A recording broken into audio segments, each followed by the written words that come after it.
buat carrot slime ini aku udah tuangin lemnya ke wadah.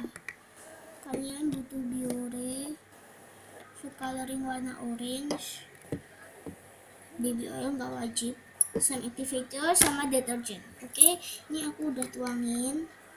Terus kalian masukin, oh ya aku lupa satu bahan, bentar ya, body lotion.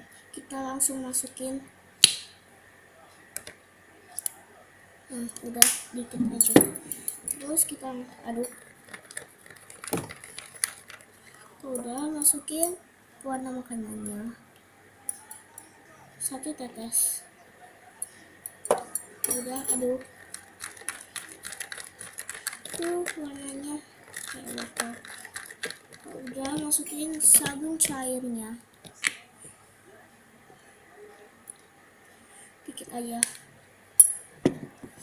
Ya guys, aku cepet-cepet, memori aku nggak tahu deh nanti kalau kepotong. Ya udah, ini aku udah campur slime activator sama deterjen, langsung kita tuangin dikit aja.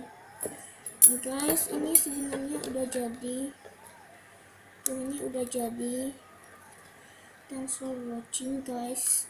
Kalau mau bisa pakai baby oil. Thanks for watching. Jangan lupa like ya, comment, subscribe ya. Bye bye.